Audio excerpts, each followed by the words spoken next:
último suspiro dos apóstolos. Como morreram os seguidores de Cristo. Prezados, já pararam para pensar no preço que foi pago para que hoje pudéssemos segurar uma Bíblia nas mãos e proclamar o nome de Jesus em liberdade?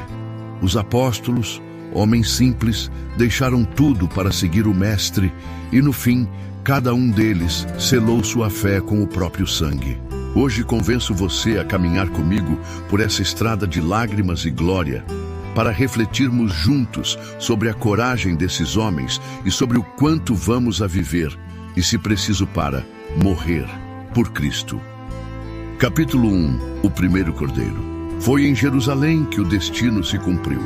Tiago, filho de Zebedeu, tornou-se o primeiro dos 12 a derramar o próprio sangue por Cristo. Herodes Agripa I moveu-se mais pela sede de agradar aos homens do que pela justiça, aplicando a espada contra ele, e o apóstolo caiu, cortado pela lâmina fria do poder terreno. A Escritura registra com simplicidade o que a eternidade celebra com glória. E matou a espada a Tiago, irmão de João. Atos 12:2. Assim, Tiago foi o primeiro cordeiro do rebanho a ser oferecido, o pioneiro do martírio, testemunhando que a fé não se mede pelo quanto se vive por ela, mas pelo quanto se está disposto a morrer em seu nome. Capítulo 2. A rocha invertida. Chamaram-no de Pedro, a rocha, e sobre essa rocha Cristo edificou sua igreja. Após anos de pregação, prisões e milagres, Simão Pedro foi levado a Roma, e lá, condenado à cruz como seu Senhor, Pedro fez um último pedido, que não o crucificassem da mesma forma, pois não se julgava digno de morrer como Jesus. E assim foi. Pregaram-no de cabeça para baixo, num gesto de humildade que atravessou os séculos. Não há versículo que narre tal fim, mas a tradição da igreja o preservou como um eco sagrado da rendição final. O pescador da Galileia, que um dia negou o Cristo por medo de uma criada, agora se deixou pregar de ponta cabeça por amor ao mesmo Cristo. Aquele que foi chamado de rocha, Mateus 16:18, sustentou até o fim o peso da fé, mesmo quando a cruz se virou ao avesso. E sua morte não foi derrota, mas o selo final de sua transformação. Capítulo 3. A cruz em forma de X. André, irmão de Pedro, conheceu desde cedo o chamado do Messias. O discípulo que iniciou a corrente da fé seria também aquele que a encerraria triunfante diante da morte. Pregando na Grécia, em Patras, sua voz incomodou os poderosos, e como resposta não o deram silêncio, mas uma cruz, não a mesma do Mestre, mas uma em forma de X, destinada a prolongar a agonia. Amarrado e pregado à madeira, André não implorou por socorro. Ao contrário, abraçou a cruz como um reencontro, saudou-a como amiga e companheira de sua jornada. Por 2 dias se encontrava suspenso, pregando aos que se aproximavam, até que sua voz se apagou, mas sua mensagem ecoou além das fronteiras da dor. Morreu não como vítima, mas como arauto, transformando a cruz em púlpito e a agonia em testemunho. Capítulo 4. O irmão maior. Aqui entra Tiago, irmão do Senhor, ou Tiago, o justo. Embora não tenha sido apóstolo, era uma figura fundamental.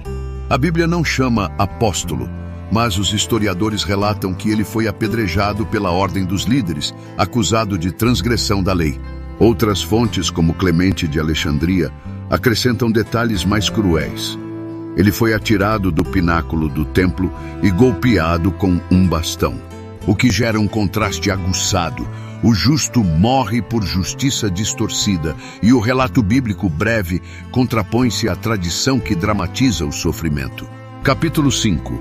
O amado que sobreviveu ao calor do óleo. João, o filho do trovão, transformou-se no apóstolo do amor. Caminhou por veredas diferentes de seus irmãos. Enquanto a maioria foi ceifada pelo fio da espada, João atravessou o fogo e o tempo. Diz a tradição que em Roma seus inimigos desejavam silenciar sua voz mergulhando-o em óleo fervente. Mas o óleo não lhe queimou a pele, e o silêncio que esperavam se transformou em espanto. Incapazes de destruí-lo, enviaram-no ao exílio na ilha de Patmos, lugar de pedras e solidão. Mas foi justamente ali que os céus se abriram e ele contemplou a visão do Cordeiro e do trono eterno, escrevendo o Apocalipse, livro que guarda as chaves da esperança e do juízo. João foi o único dos 12 a não tombar pelo martírio sangrento, mas sua vida foi consumida na entrega. Morreu idoso, em Éfeso, não como derrotado pela idade, mas como testemunha fiel até o último suspiro. Seu legado nos lembra que a cruz não é sempre de madeira. Às vezes é o peso de viver longamente carregando a chama do testemunho. Capítulo 6. Os peregrinos martirizados.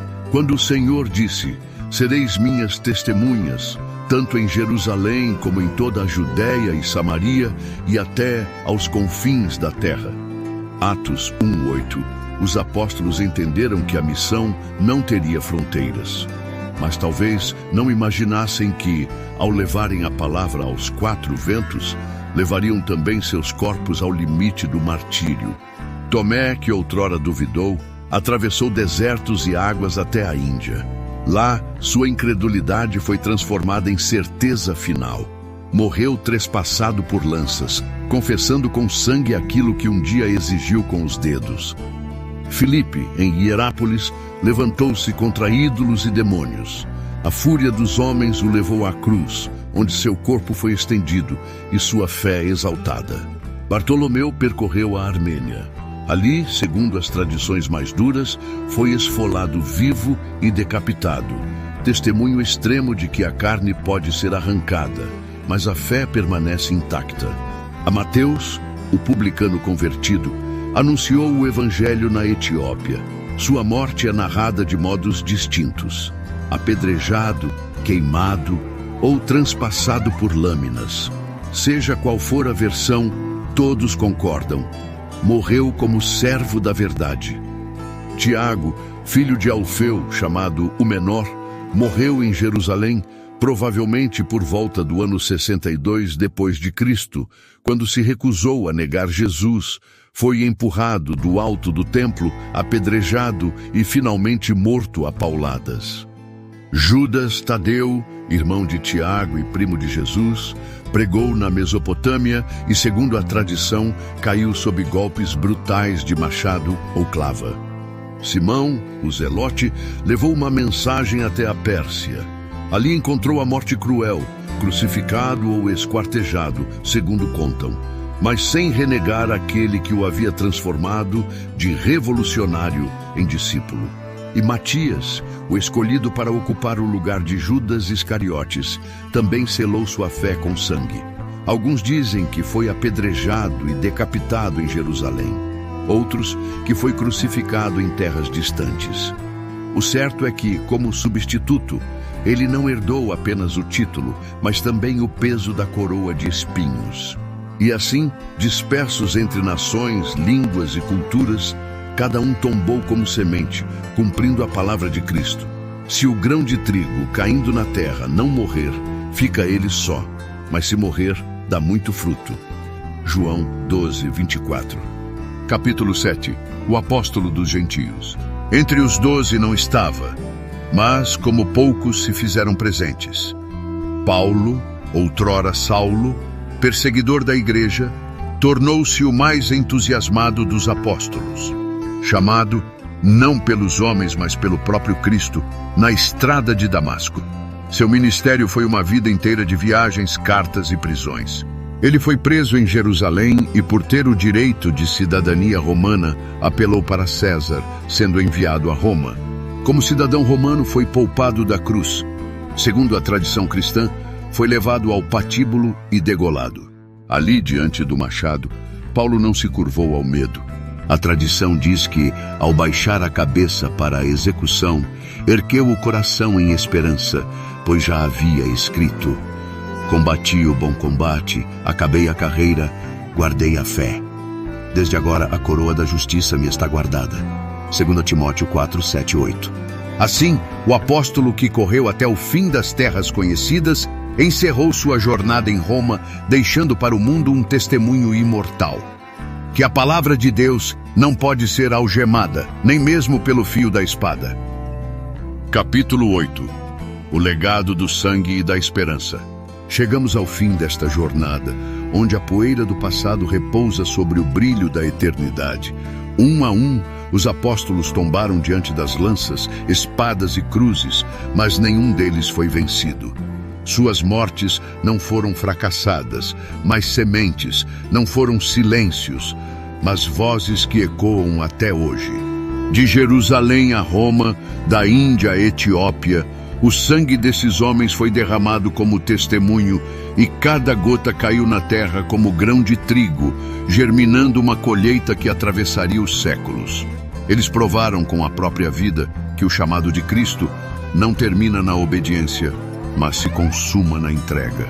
E entre eles, apenas João descansou no leito da velhice. Não porque escapou da cruz, mas porque carregou, até o último dia, o peso de sobreviver a todos. Assim, cada um, à sua maneira, gravou no mundo um testemunho eterno. Que nada, nem espadas, nem prisões, nem mortes, pode calar o Evangelho. Hoje, quando lembramos seus nomes, não vemos apenas o fim de suas jornadas, mas o começo de nossa reflexão. Pois se eles entregaram tudo, a pergunta inevitável ressoa: quanto de nós mesmos estamos dispostos a nos entregar por Cristo? Uma mensagem final. Os apóstolos já cumpriram a carreira, já derramaram o sangue e já conquistaram a coroa da vida. Agora, a corrida está em nossas mãos. Que a lembrança de seus martírios nos desperte, não para temer a morte, mas para viver de tal forma que, quando chegar o nosso dia, possamos dizer como Paulo: combati o bom combate, acabei a carreira, guardei a fé. Que sejamos encontrados fiéis até o fim.